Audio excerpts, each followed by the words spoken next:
we've seen from Elias Pettersson, he can take over a game. Yeah. We've seen it in the past. Haven't seen it as much recently.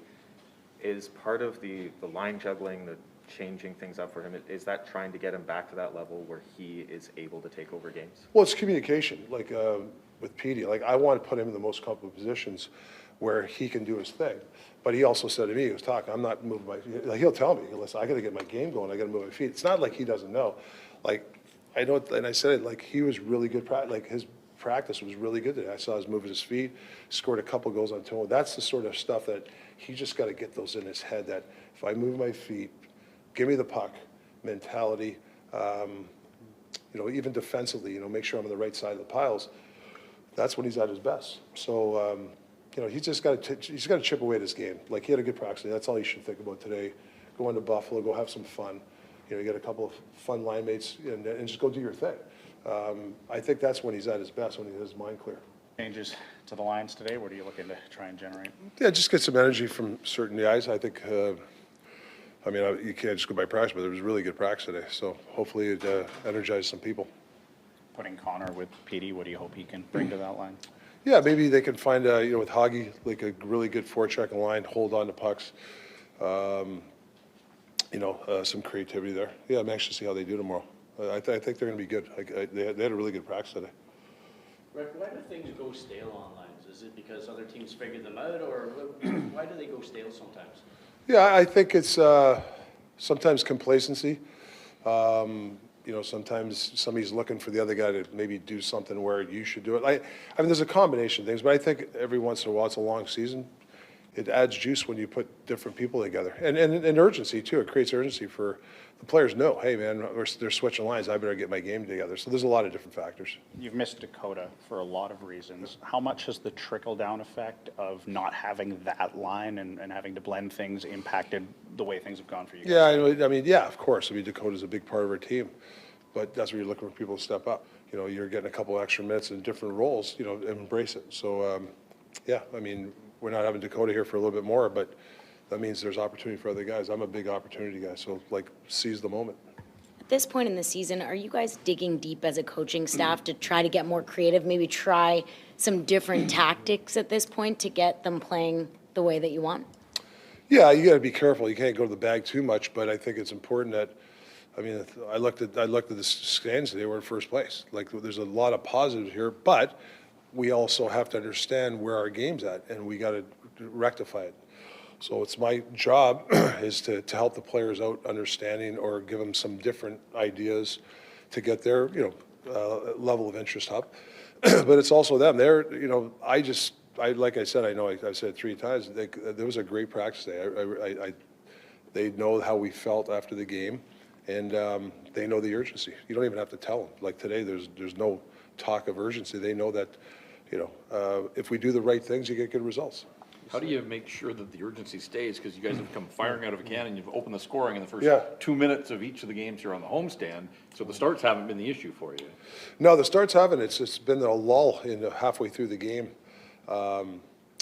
You know, it's you know, we talk about you meet pressure with pressure, and I think a lot of guys right now are kind of waiting for the other guy, and it hasn't happened a lot this year though.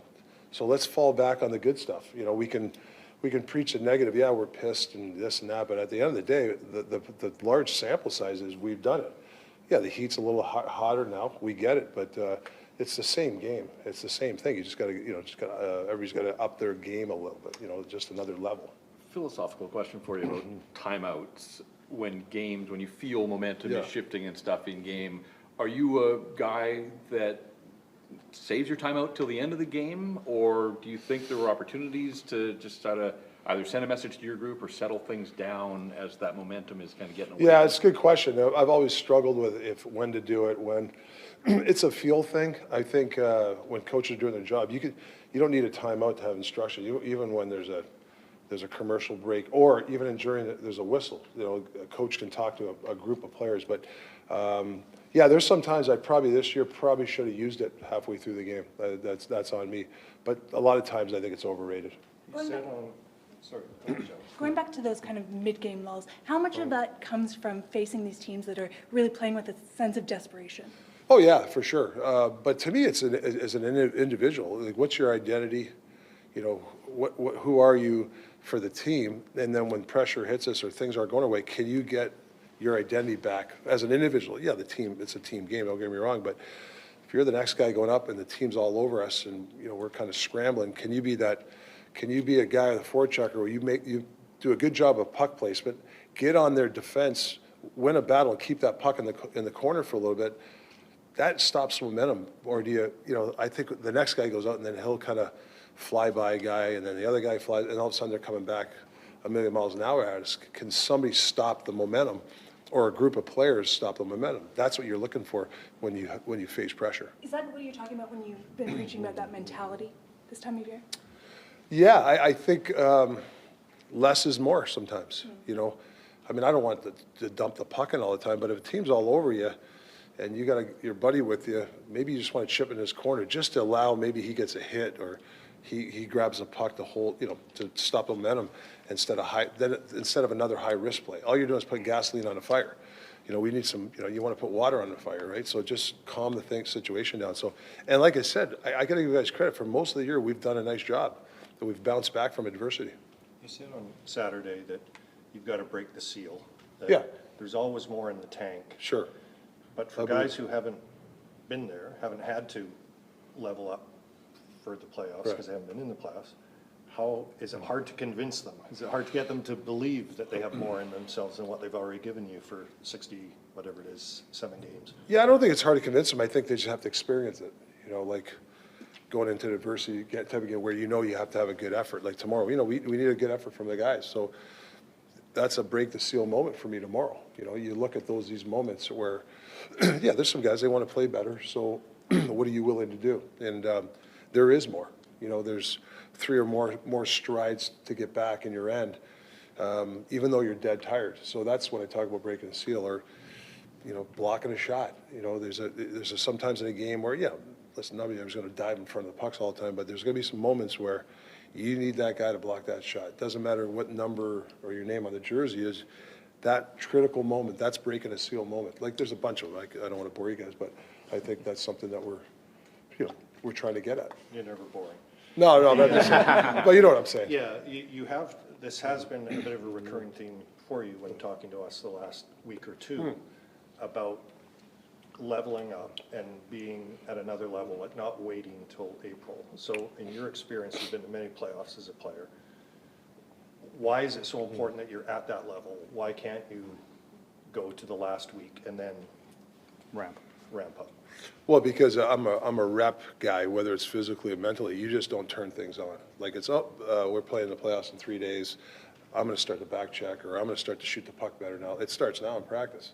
You know, it's all mental and physical reps. You know, we do drills out there today that are, you know, putting players in position when a team's forecheck is hard in the neutral. Where should we all go in these? So the reps of it, and then the guys can feel it.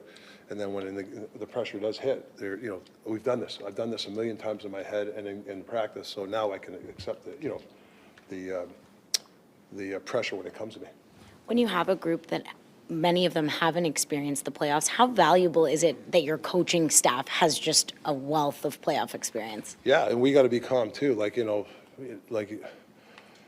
in a plane and the cockpit doors open, and you see the pilot, you know, in turbulence, biting his nails and sweating. What are you going to do, right? So, you know, I can't be biting my nails, being pissed. Like I got to be calm too. So there's a learning lesson for the coach too. But saying that, you know, you got the Twins. They played big games. Adam Foote, you know, 2-time Stanley Cup.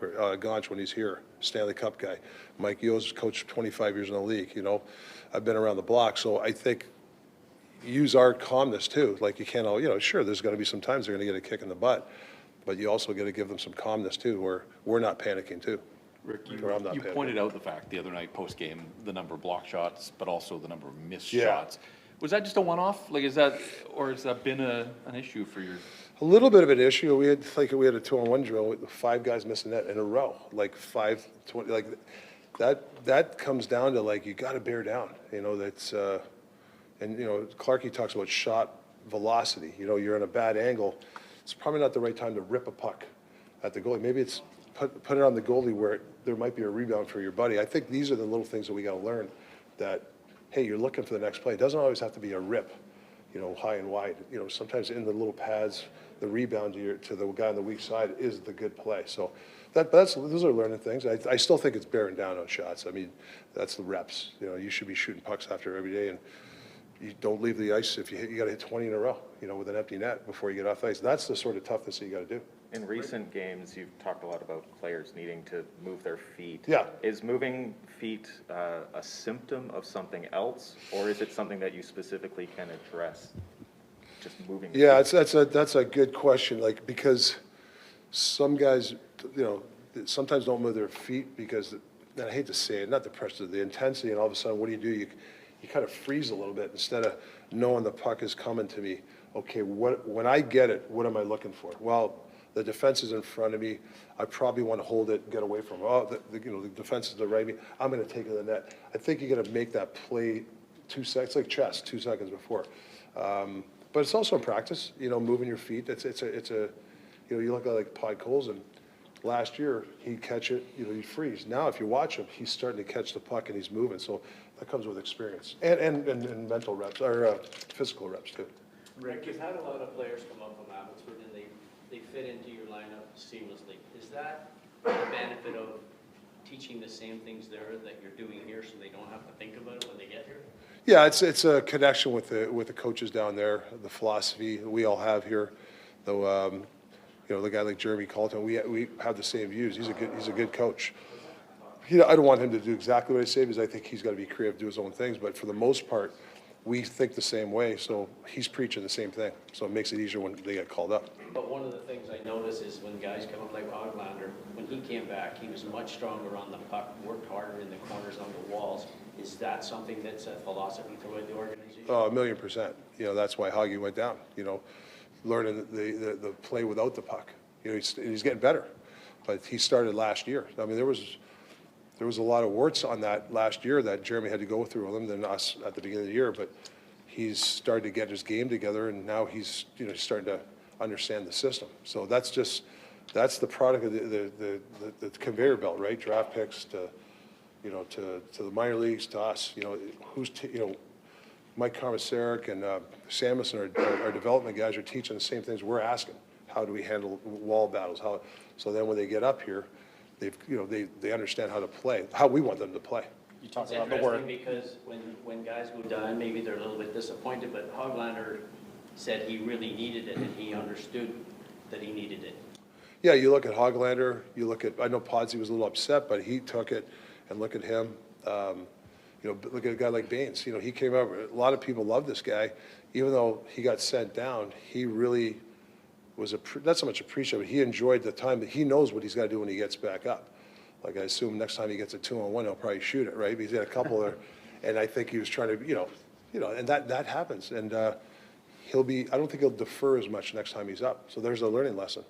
You talk about some of the work that you guys have done with Hoglander here at the NHL level. How challenging is it for you to work on the player development side of things when you've got a really good team at the NHL level and it's a lot about the results, as opposed to, maybe in past years or with past teams, you're out of it late in the season and it's all about player development? Right, exactly, yeah. Well, I think, we're doing, I mean, like, I've only been a year, but you can tell we're doing it right, making sure that, the guy's not a finished product, right? So how are we trying to make him as best, mold him into a Canuck?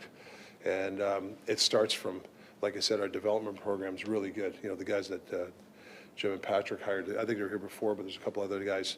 And then it just goes, preaches all the way to Jeremy, all the way up. And then, to our assistant coaches and stuff like that. So, yeah. Oh, God! Generational talent. Thanks for liking the video and subscribing.